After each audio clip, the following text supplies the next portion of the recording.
Hello guys. So in this video we are going to continue with our code of civil procedure और हम लोग इसमें बिल्कुल basic सी चीज़ देखने वाले हैं। आज हम लोग डेफिनेशन देखेंगे और डेफिनेशन में भी सिर्फ डिक्री। आज हम लोग डिक्री कवर करेंगे। इस वीडियो में हम लोग डिक्री के बारे में पढ़ेंगे। इसके आगे के वीडियो हम लोग आगे सारी डेफिनेशन कवर करेंगे, मीन्स प्रॉफिट वगैरह। लेकिन इस वीडियो में हम लोग पर्टिकुलरली सिर्फ डिक्री पढ़ने वाले हैं कि डिक्री क्या होती है, कितने टाइप्स की होती है, एक्सेट्रा। तो देखिए, सबसे पहले ध्यान दीजिए कि ये सेक्शन 2 में डिफाइन है, 2B में नहीं है। ठीक है, ये काफ़ी कंफ्यूजिंग क्वेश्चन है, MCQs में आ जाता है। कहाँ पे डिफाइन है डिक्री? सेक्शन 2 में। ठीक है, हम लोग डेफिनेशन देखते हैं। ये बेयर लैंग्वेज लिखी हुई है पूरी। Decree means the formal expression of an adjudication which so far as the court expressing it conclusively determines the right of the parties with regard to all or any of the matter in the controversy in a suit. It may either be preliminary or final. It shall deem to include the rejection of plaint and determination of any question within section 144, but shall not include any adjudication from which an appeal lies as an appeal from order and order of dismissal for default. ठीक है, तो ये हमारी definition है। हम लोग इसको तोड़ के पढ़ते हैं थोड़ा सा ताकि हमें अच्छे से समझ में आए, हमारी अंडरस्टैंडिंग बेटर हो। Decree means the formal expression of an adjudication. क्या होता है डिक्री? डिक्री होती है फॉर्मल एक्सप्रेशन। किस चीज का फॉर्मल एक्सप्रेशन? एक एडजुडिकेशन का। ठीक, एडजुडिकेशन क्या होता है? देखिए, एडजुडिकेशन होता है कि judicial determination of any dispute. जब किसी मैटर को जुडिशरी सॉल्व करती है तो उसका जो आउटकम होता है उसको हम लोग एडजुडिकेशन बोलते हैं। ठीक है, अगर जुडिशरी नहीं इन्वॉल्व है और तब मैटर सॉल्व हो रहा है, दैट मीन्स से कोई और थर्ड पर्सन मैटर सॉल्व कर रहा है, तो उसको हम लोग एडजुडिकेशन नहीं बोलेंगे। एडजुडिकेशन के लिए ज़रूरी है कि हमारी न्यायपालिका ने ये मैटर डिसाइड करा हो। ठीक है, इन्वॉल्व जुडिशरी इन्वॉल्व होना ज़रूरी है यहाँ पे। तो एडजुडिकेशन मीन्स जुडिशियल डिटर्मिनेशन। जो एडजुडिकेशन है उसका कैसा एक्सप्रेशन? फॉर्मल एक्सप्रेशन, इनफॉर्मल नहीं, फॉर्मल एक्सप्रेशन। फॉर्मल एक्सप्रेशन का मीन हुआ कि एक पर्टिकुलर फॉर्मेट में, जैसे कि रिक्वायर्ड है, जैसे भी अथॉरिटी ने रिक्वायर्ड करा इसको, उसी पर्टिकुलर फॉर्मेट में चाहिए। इनफॉर्मल नहीं कि आप ऐसे एक पेपर में कुछ भी लिख दें, नहीं। It has to be in a particular format, it has to be formally expressed. क्या चीज फॉर्मली एक्सप्रेस होनी चाहिए? एडजुडिकेशन। ठीक है, तो decree means the formal expression of an adjudication. Decree formal expression होता है एक एडजुडिकेशन का, which so far as the court expressing it conclusively determines the right of the parties. और ये एडजुडिकेशन क्या करता है? कंक्लूसिवली डिटरमिन करता है क्या चीज? Right of the parties. ठीक, conclusively determines right of the parties. Right of the parties decide करता है क्या? ये adjudication. Right of the parties कैसे? Right of the parties substantive rights, substantive rights, procedural rights नहीं, सिर्फ सब्सटैंटिव राइट्स की यहाँ पे बात होती है। प्रोसीजरल राइट्स की बात बेसिकली हम लोग ऑर्डर्स में करते हैं 214 में। अभी डिक्री में जो राइट ऑफ द पार्टीज है वो सब्सटैंटिव राइट्स की बात होती है। जैसे देखिए एग्जाम्पल, हम लोग सूट अगर इंस्टीट्यूट करते हैं, प्लेंटिफ इंस्टीट्यूट करेगा तो एक पर्टिकुलर, एक एग्जांपल के तौर पे एक प्रॉपर्टी के ऊपर करेगा कि ये प्रॉपर्टी पे मेरा राइट है। डिफेंडेंट बोलेगा नहीं मेरा राइट है। ठीक है, तो कोर्ट क्या चीज़ डिसाइड कर रहा है, क्या चीज़ एडजुडिकेट कर रहा है कि एक्चुअली किस पार्टी का राइट है, उस प्रॉपर्टी पे किस पार्टी का कितना राइट है, उस राइट का नेचर क्या है, एक्सटेंट क्या है। ठीक है, तो court right of the parties decide करता है। कैसे डिसाइड करता है? कंक्लूसिवली डिटरमिन करता है। जो डिटर्मिनेशन है वो कंक्लूसिव नेचर का है। कंक्लूसिव का नेचर का मतलब क्या हुआ? देखिए, कंक्लूसिव डिटर्मिनेशन का मतलब होता है जब कोर्ट विटनेसेस को एग्जामिन करके, एविडेंसेस को अप्रिशिएट करके, पार्टीज को सुन करके डिसाइड करती है, तो इसको हम लोग बोलते हैं कंक्लूसिवली डिटरमिन करना। ठीक है, तो right of the parties conclusively determine होने चाहिए। एक ऐसा एडजुडिकेशन जो फॉर्मली एक्सप्रेस्ड है और कंक्लूसिवली डिटरमिन करता है right of the parties with regard to all or any of the matter in the controversy, with regard to all or any of the matter in the controversy। देखिए, एक suit में कई सारे issues हो सकते हैं। ऐसा कोई पर्टिकुलर नंबर नहीं दिया हुआ है कोर्ट में कि एक सूट में सिर्फ इतने इशू रहेंगे। ठीक है, तो ये क्या कहता है? विद रिगार्ड टू ऑल और any of the matter in the controversy, कि अगर सारे सूट डिसाइड कर दिए तो भी वो डिक्री है, और सिर्फ सारे इश्यूज डिसाइड कर दिए तो भी वो डिक्री है, और अगर सिर्फ कुछ इश्यूज डिसाइड कर रहे हैं या फिर कोई भी इशू अगर डिसाइड कर दिया है तो उसका एडजुडिकेशन भी डिक्री होगा। विद रिगार्ड टू ऑल और any of the matter in the controversy. ठीक है, डिक्री क्या होता है? एडजुडिकेशन जो कि फॉर्मली एक्सप्रेस्ड होता है, जिसमें कोर्ट कंक्लूसिवली डिटरमिन करता है क्या चीज? Right of the parties. किससे रिलेटेड? या तो जितने भी इश्यूज हैं उनसे रिलेटेड, या तो कोई इशू या कुछ issues with regard to all और any of the matter in the controversy in a suit. ये चीज सबसे ज्यादा इंपॉर्टेंट है, इन अ सूट। ये जो एडजुडिकेशन है ये सूट में हुआ होना चाहिए। और सूट क्या होता है? सेक्शन 26 में दिया हुआ है, suit is instituted by the presentation of plaint. Suit सिर्फ वो चीज है जिसका इंस्टीट्यूशन प्लेंट के प्रेजेंटेशन से हुआ है। अगर प्लेंट के अलावा किसी भी चीज के प्रेजेंटेशन से उसका इंस्टीट्यूशन हुआ है तो फिर वो सूट नहीं होगा। और अगर ऐसा है तो उसका एडजुडिकेशन डिक्री नहीं होगी। डिक्री के लिए जरूरी है कि एडजुडिकेशन सूट में हुआ हो, और सूट के लिए जरूरी है कि उसका इंस्टीट्यूशन प्रेजेंटेशन ऑफ प्लेंट के थ्रू हुआ हो। Order 26, suit is instituted by the presentation of plaint. ठीक है, तो ये चीज सबसे ज्यादा जरूरी है कि एडजुडिकेशन सूट में हुआ होना चाहिए। इसके बाद देखिए, इट में ईदर भी प्रिलिमिनरी और फाइनल। कैसी हो सकती है डिक्री के काइंड्स? इसी में दे दिए, डेफिनेशन में खुद डिक्री के काइंड्स दे दिए। कैसी हो सकती है? प्रिलिमिनरी भी हो सकती है और फाइनल भी हो सकती है। ठीक है, it shall deem to include rejection of plaint and determination of any question within section 144। Decree क्या क्या इंक्लूड करती है, क्या क्या माना जाएगा? डीम डिक्री का कॉन्सेप्ट है। डिक्री क्या क्या माना जाएगा कि इंक्लूड करती है? डिक्री माना जाएगा कि इंक्लूड करती है रिजेक्शन ऑफ प्लेंट को भी। अगर आपकी प्लेंट रिजेक्ट होती है तो इसको भी हम लोग डिक्री मानेंगे। और determination of any question within section 144। With in section 144 का अगर कोई भी क्वेश्चन होता है जिसको कोर्ट डिसाइड करती है तो उसको भी हम लोग डिक्री ही मानेंगे। 144 रेस्टिट्यूशन से डील करता है, रेस्टिट्यूशन से। ठीक है, तो अगर रेस्टिट्यूशन से रिलेटेड कोई भी क्वेश्चन है जिसको कोर्ट डिटरमिन कर रही है, कोर्ट उसका आंसर दे रही है, तो ऐसा जो एडजुडिकेशन जो आया है, जो उसका आंसर आया, उसको भी हम लोग डिक्री बोलेंगे। तो डिक्री किन किन चीजों को माना जाएगा? रिजेक्शन ऑफ प्लेंट को भी डिक्री माना जाएगा। Determination of any question within section 144 इसको भी डिक्री माना जाएगा। ठीक है, डिक्री क्या क्या चीज इंक्लूड नहीं करती है? But shall not include any adjudication from which an appeal lies as an appeal from order and order of dismissal for default. ये दो चीजें हैं जो डिक्री की डेफिनेशन में नहीं इंक्लूडेड है। ठीक है, आपको देखिए ये चारों चीजें ध्यान रखनी है। क्या क्या इंक्लूडेड है? रिजेक्शन ऑफ प्लेंट और determination of any question within section 144। क्या क्या नहीं इंक्लूडेड है? Any adjudication from which an appeal lies as an appeal from order and order of dismissal for default. क्यों याद रखना है? ये एमसीक्यूज में आता है, क्या चीज इंक्लूडेड है, क्या चीज नहीं इंक्लूडेड है। इसमें बहुत कंफ्यूजन होता है और मोस्टली ये आंसर गलत हो जाता है। ठीक है, तो ये आपको ध्यान देना है। फिर से एक बार हम लोग डिक्री देख लेते हैं क्या होता है। Decree means the formal expression of an adjudication. Decree का मतलब होता है एक फॉर्मल एक्सप्रेशन किसका? एक एडजुडिकेशन का, which so far as the court expressing it conclusively determines the right of the parties.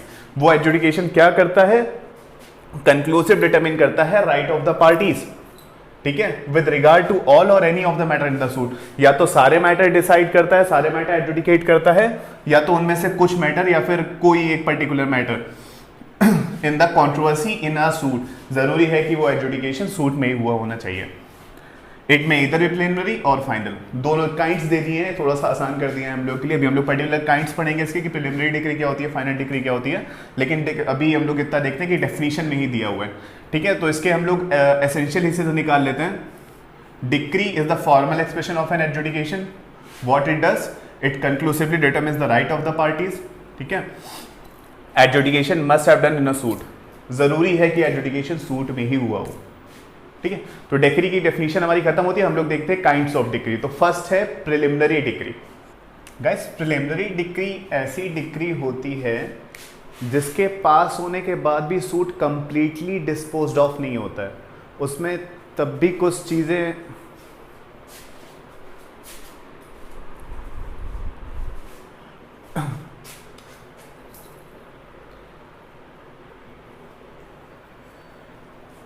Guys, preliminary decree ऐसी डिक्री होती है जिसके पास होने के बाद भी सूट कंप्लीटली डिस्पोज्ड ऑफ नहीं होता है।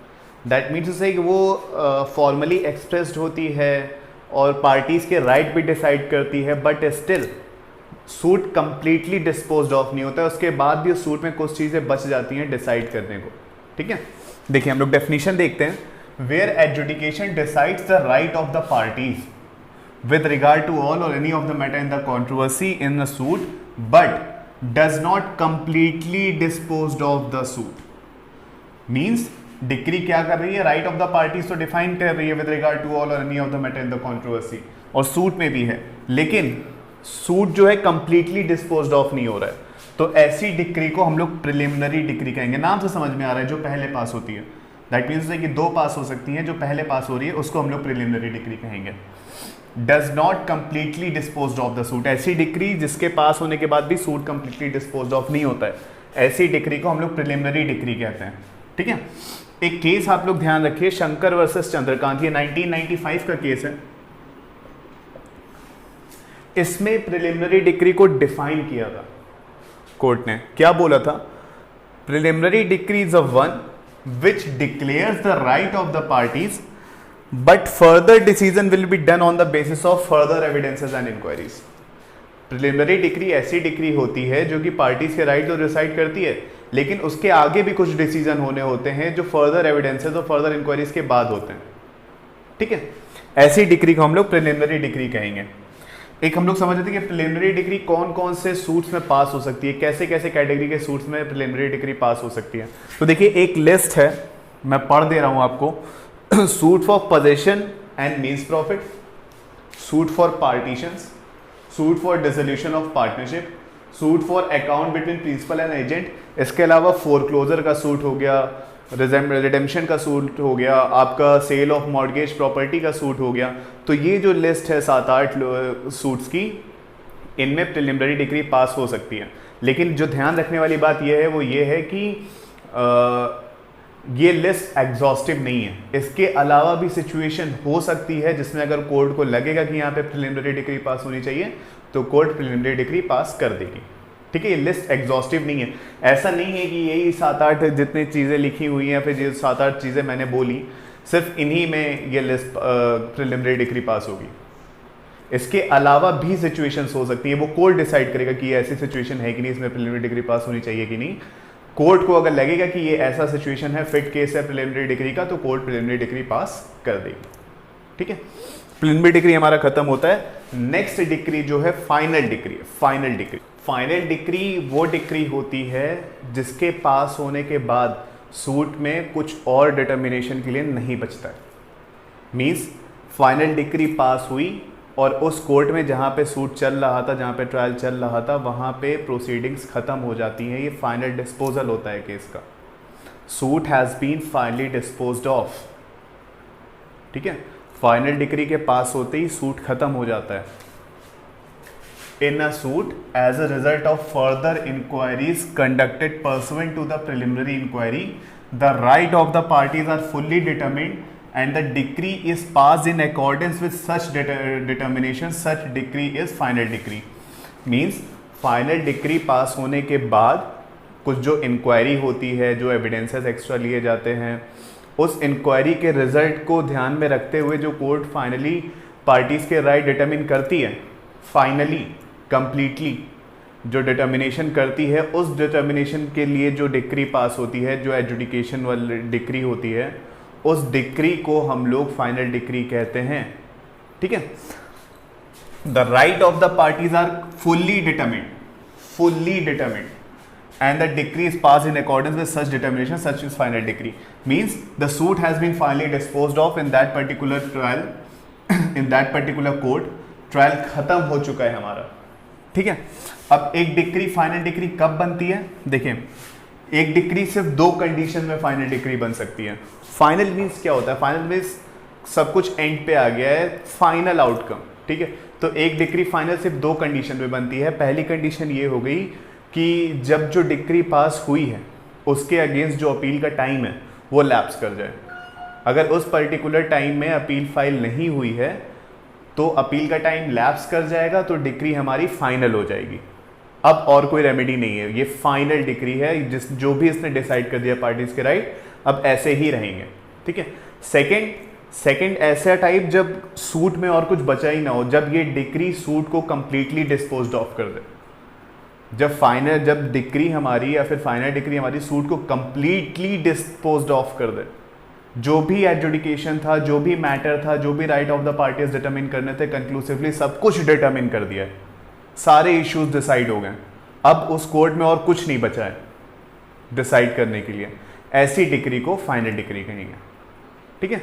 तो प्रिलिमिनरी डिक्री मींस ऐसी डिक्री जिसके पास होने के बाद भी कुछ चीज़ें बचती हैं, कुछ फर्दर एडजुडिकेशन बचता है, ठीक है।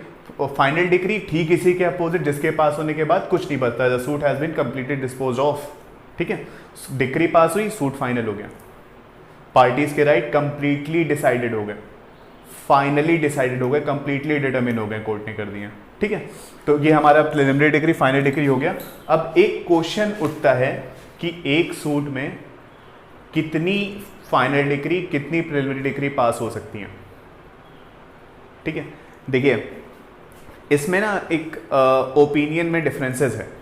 कुछ हाई कोर्ट्स मानते हैं कि सिर्फ एक प्रिलिमिनरी डिक्री और एक फाइनल डिक्री हो सकती है, और कुछ हाई कोर्ट का हमारी मानना है कि एक सूट में कई सारी प्रिलिमिनरी डिक्री हो सकती हैं, जबकि फाइनल डिक्री सिर्फ एक होगी। मीन्स फाइनल डिक्री पे तो एक डिसाइडेड है कि सिर्फ एक डिक्री होगी, सारे हाई कोर्ट्स का एक ही पॉइंट ऑफ व्यू है। लेकिन प्रिलिमिनरी डिक्री को लेके थोड़ा सा डिफरेंसेस हैं ओपिनियंस में।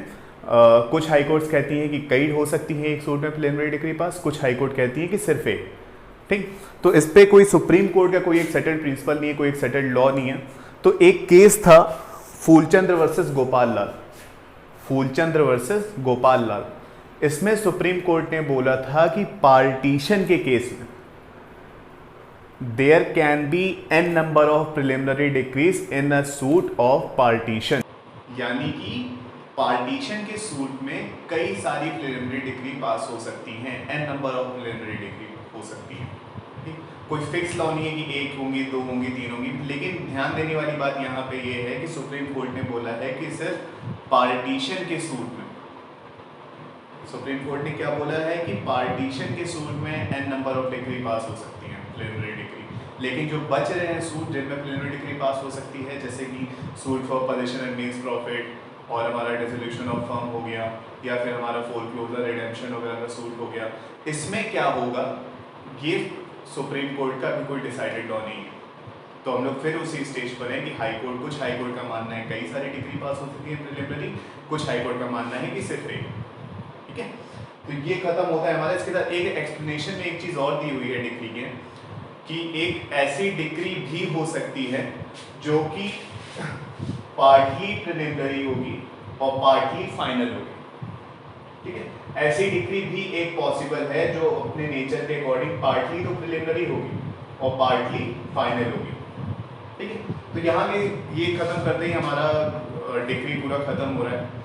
इसके बाद नेक्स्ट वीडियो में हम लोग मीन्स प्रॉफिट पढ़ने वाले हैं। सो गाइस प्लीज़ फॉलो करिएगा ये जो पूरी सीरीज हम लोग यहाँ पे पूरा CBC खत्म करने वाले हैं।